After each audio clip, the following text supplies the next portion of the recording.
Well, hello everyone. My name is Mel Manuel. Welcome to my presentation for Module 2, our benchmark for nonprofit servant leadership. My name is Mel Manuel. We're going to talk about Habitat for Humanity. On the screen, I have the websites you can visit, www.habitat.org or KauaiHabitat.org. That is the local chapter of the Habitat Humanity for the island of Kauai in the state of Hawaii. I titled my presentation, Helping Humans Helping Other Humans to Build a Home. Once again, my name is Mel Manuel. I am an MBA and MSL student, graduate student with the Grand Canyon University. Welcome to my presentation. For the next few minutes, we'll be talking about servant leadership, and so far we've covered a great deal of information about servant leadership and what servant leaders are really about.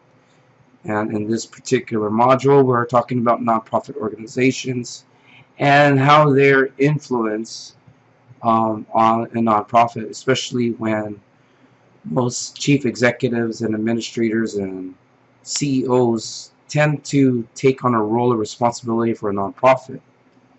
In our previous discussions, we talked about how a salary for a profit company may be far greater than those of a nonprofit organizations, and how servant leaders make a transition to a nonprofit organization, and with that, taking a cut in pay. So far as we were talking about servant leadership, we talk about servant leaders having a desire to helping other people, putting others first, supporting their cohort, the staff that is below them, being a person that not only leads but also is involved in supporting the team. More so, a servant leader, as we discussed before, is unselfish, basically giving of himself above everybody else, or else I should say putting everybody else before his needs. And as we discussed from a biblical perspective, Jesus was a perfect example of servant leadership in terms, as the Bible teaches, the Son of Man did not come to serve but to serve. As we've read through the Bible, if you are familiar with Bible scripture, Jesus served many people, and there are many references of Jesus' teachings about people being first, other people than ourselves. When we talk in terms of the secular conversations, servant leaders are important role models to many organizations. As leaders as ourselves, we need to put ourselves in the position that we will help other people with a desire of compassion, with an understanding to empathy, and seeing others better themselves along the way. With that intel, we need to focus on others. As our lesson teaches in our module, let me bring this up here, specific information about servant leadership principles that employ the organization. Let's take a look at Habitat for Humanity.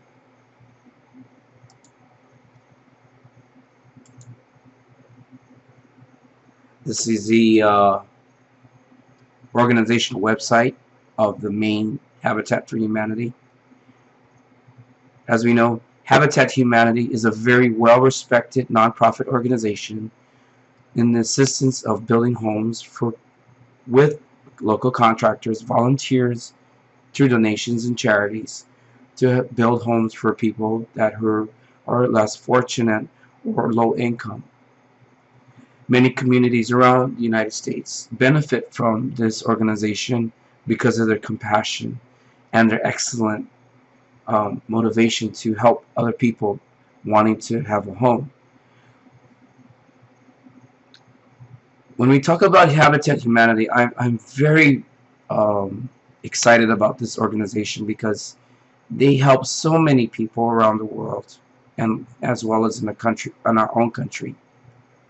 Um, it is amazing through self-help projects that they're able to raise funds and build homes that not only affordable but somewhat less than the market value, but yet are produced with quality. As a servant leader, especially for Habitat for Humanity, I believe the leader or the CEO or administrator, what have you, needs to have one most important attribute is to have a heart of compassion. Second to that is to have a vision for people, not only for his organization, but for the community in general. As I noted in my writings, it is the betterment of humanity and as the betterment of community. Servant leaders take an awesome responsibility to ensuring that others are put before themselves. And in this case, for Habitat Humanity, they take a step out of the comfort box to helping other people, taking risks, and yet being excited about what they're doing because they're helping a fellow human being, especially families that are low income and having to have a home. There's nothing better than having a home, especially if you have a family that who are socially, economically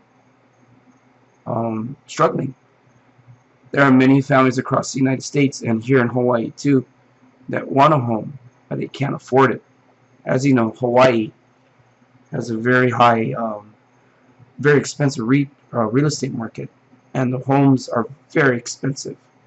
So the average working family doesn't have the luxury to afford a $300,000 to $400,000 home. That is the going price locally here on Kauai. But one thing to say is that in Hawaii, we talk about family, the spirit of family. In Hawaiian, we call it ohana. To those of you who are familiar with Lilo and Stitch, Disney, ohana is family.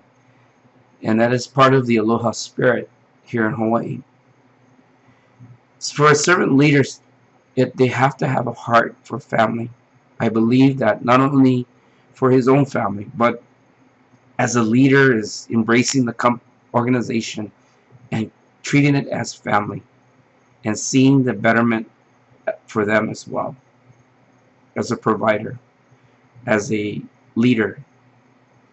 I believe that to be successful as a servant leader, you have to have charisma, you have to have vision, you have to have insight, you have not only authority, but you have to have you have to be witty, you have to be able to negotiate. Now when we talk about servant leader for Habitat Humanity, I believe that servant leaders are not only the executive leadership, but it's through the course of many volunteers that are able to assist these projects. It is through the power of volunteerism that these projects are accomplished. They may not be on time and on schedule, but they do provide a spirit of unity, cooperation, compassion, as well as leadership and motivation.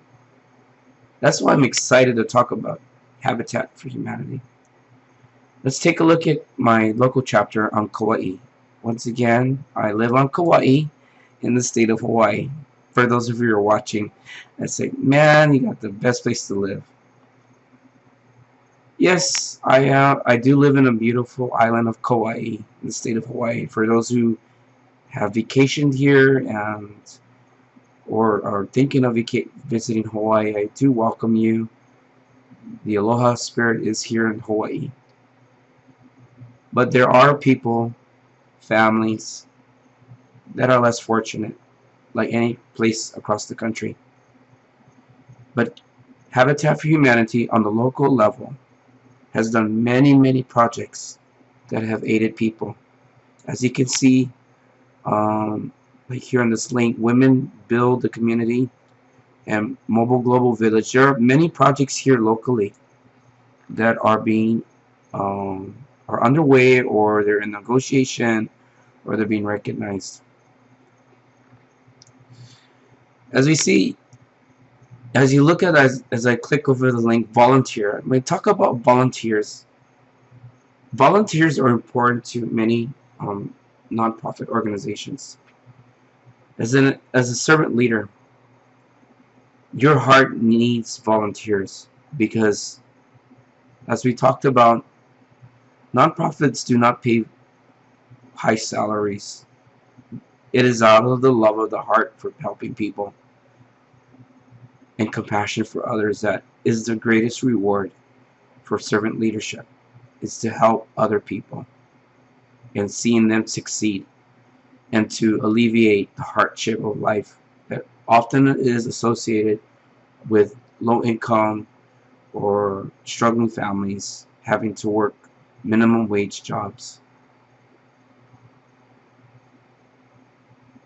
Volunteerism is a cornerstone to many nonprofit organizations, and as a servant leadership is not only being an administrator of a nonprofit, but is getting to the point of the subject, is getting your hands dirty, getting your work done, working with others alongside of you, putting away your title, but opening your heart to seeing the betterment of others, especially in the building of homes, affordable homes, and good quality homes.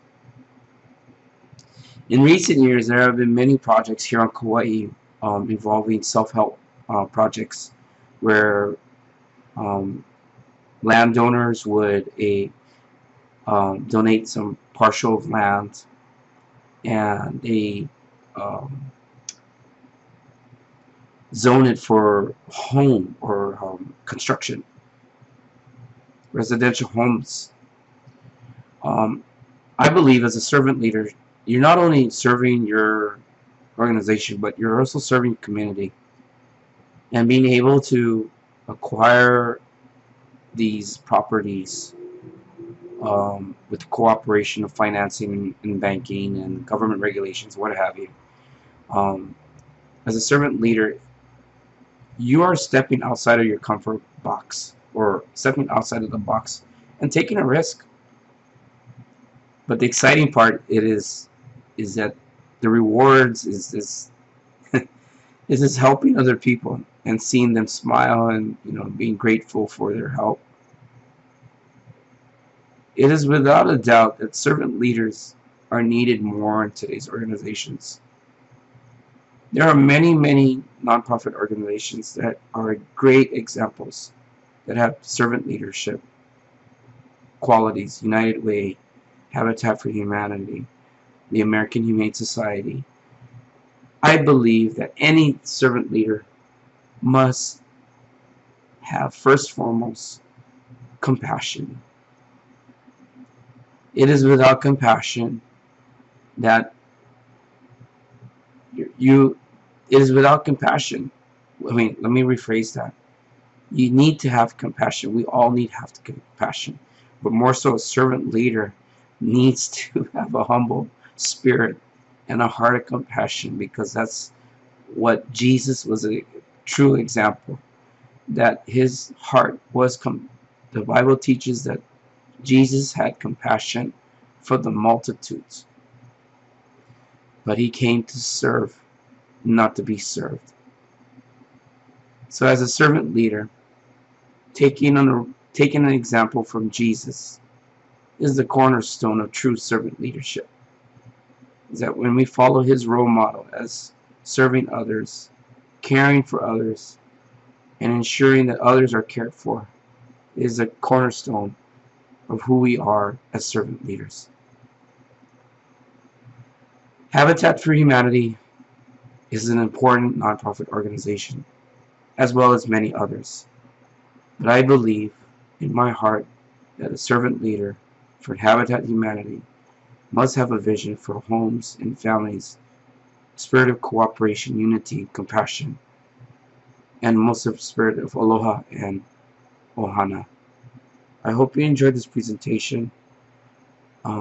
You're welcome to visit the websites for more about Habitat for Humanity.